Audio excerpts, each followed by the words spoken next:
저희들이 5년 전에 광양만에 엄청난 사고가 발생했습니다. 그래서 전 언론들이 전체적으로 거의 한 1년 동안 취재를 하고 방송을 했던 동호안 제방 붕괴 사고가 발생했습니다. 2009년 8월 23일 05시에 동호안 뚝이라는 폐기물장, 소위 얘기하면 지정 폐기물, 일반적으로 특수 폐기물이라고 불리우는 지정 폐기물이 붕괴되어서 약 100만 루베 정도가 쌓여 있는데, 이 폐기물이 붕괴되어서 광양만을 뒤덮어버리는, 광양만이라고 한다면 지역적으로 광양, 하동, 남해, 여수를 끼고 있는 바다를 의미합니다. 올해 구정 때 발생했던 GS 칼텍스 우이산호 기름 유출 사고가 발생했던 곳과 거의 같은 곳이라고 보시면 될 것 같고요.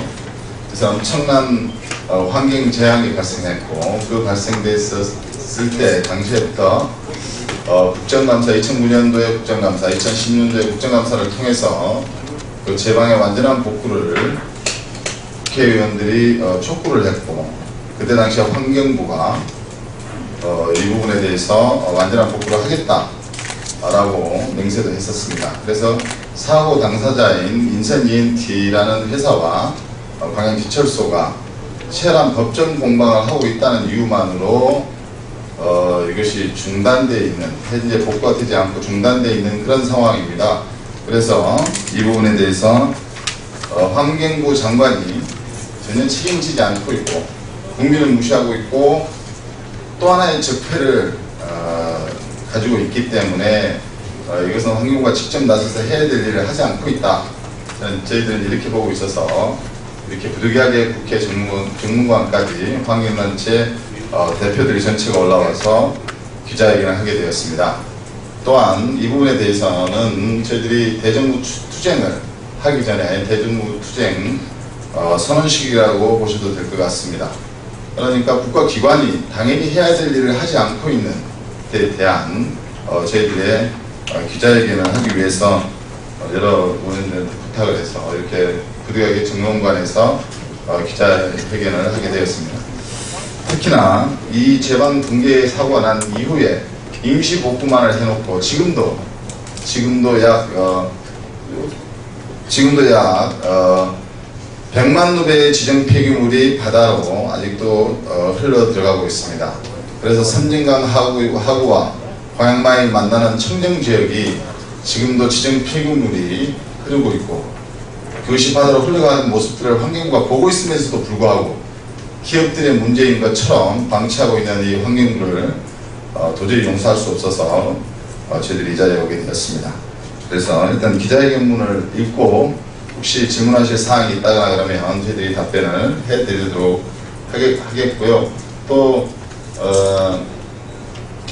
필요한 자료가 계시면 우리 앞에 우리 사무국장이 진행요원이 나눠드리도록 하겠습니다. 보시죠.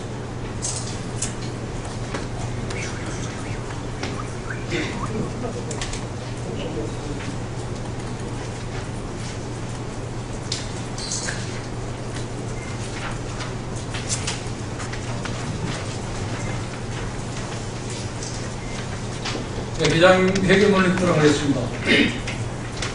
국회 기자회견문.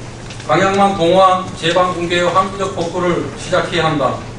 지난 2009년 8월 23일 해양 생태의 치명적인 고독성 폐기물 처리장이 붕괴되고 악성 침투수가 그대로 광양만으로 유출되는 환경재난이 발생한 지 6년차가 되지만 무너진 제방은 아직도 불안정한 상태로 방치되어 있다.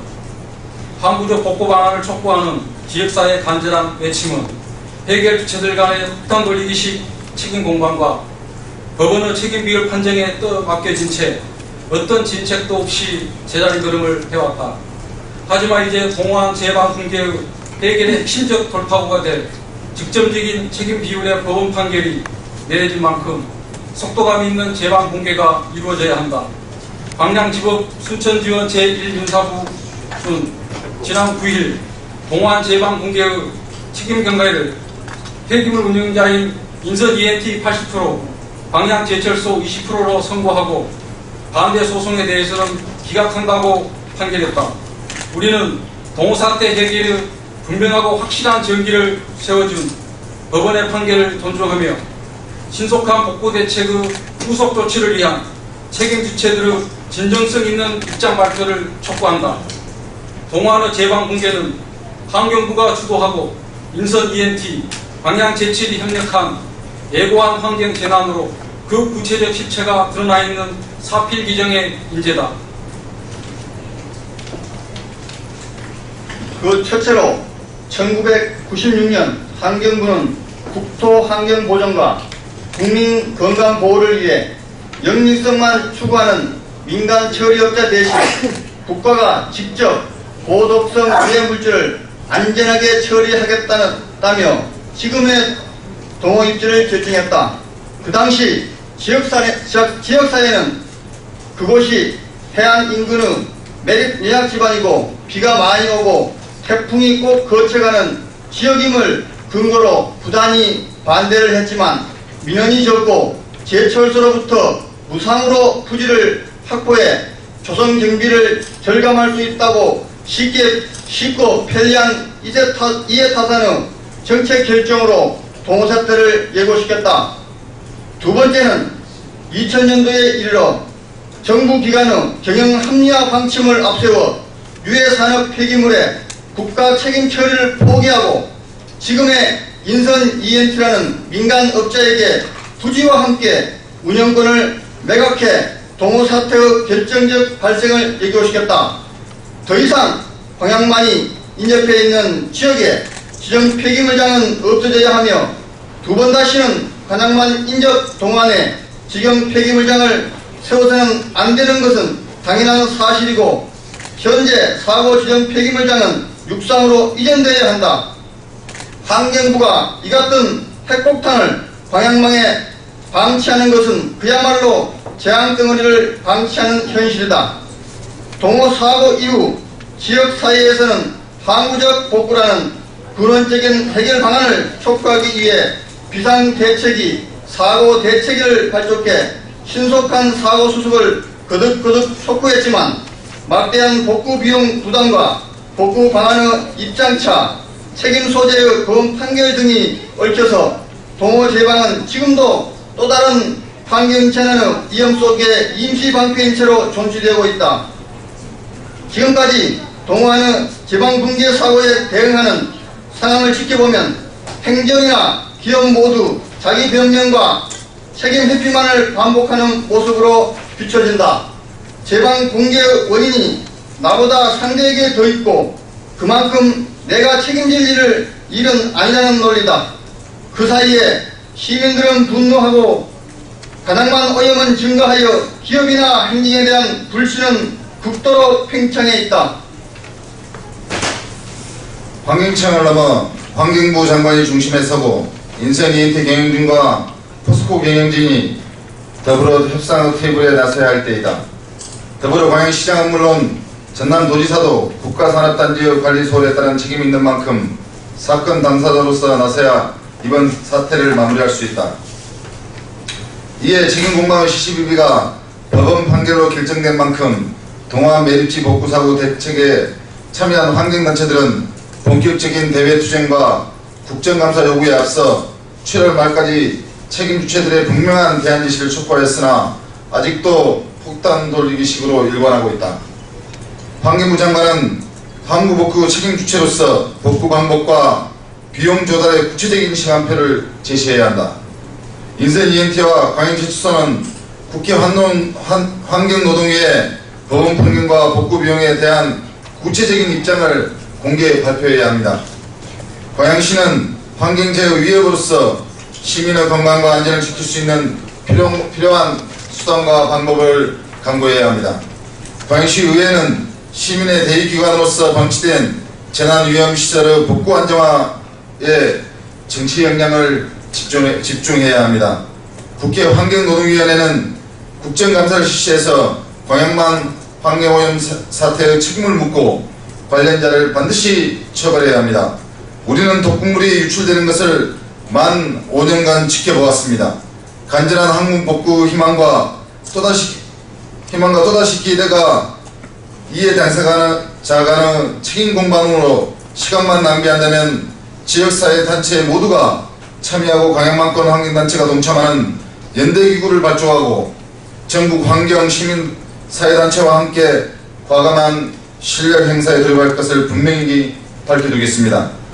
2014년 8월 1일 광양동안사고보고대책위 참여단체 질문이 있으면 받도록 하겠습니다. 한 2분 정도만 질문 받겠습니다.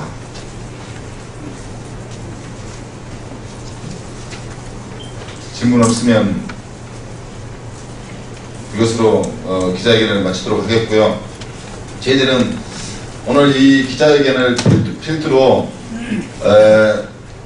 환경부 장관을 직무유기로 고발하는 방안을 검토하고 있습니다. 그래서 추후에도 앞으로도 저희들이 내려가서 이런 부분들이 해결되지 않을 거라고 저희들이 당장 해결되지 않을 거라고 보고 있고, 이유는 환경부 장관의 직무유기로 환경부 장관을 검찰에 고발하는 안을 검토해서 진행할 것이고, 그와 더불어서 대전국 투쟁과 함께 동호 사태가 올해 완전히 해결될 때까지 저희들은 총력 투쟁하겠다는 말씀을 전하겠습니다.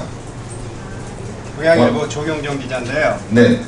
여기 나누신 회견문 패러그래프 3번째 보면 네. 인성 ENT 80%, 광양지철소 20% 선고하고 네. 반대 소송에 대해 기각하냐고 그랬는데 예. 반대 소송이었던 건가요?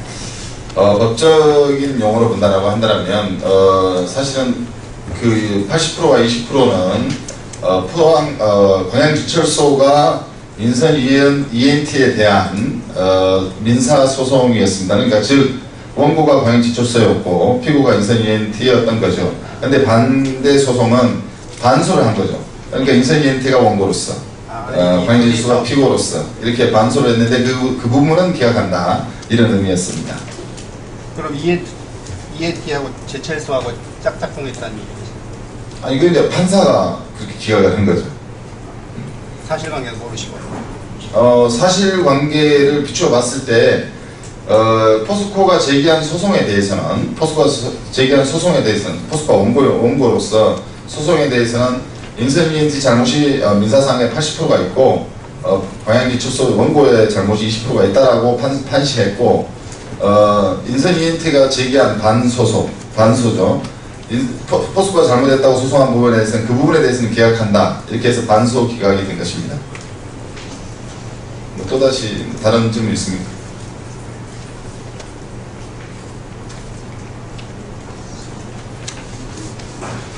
없으면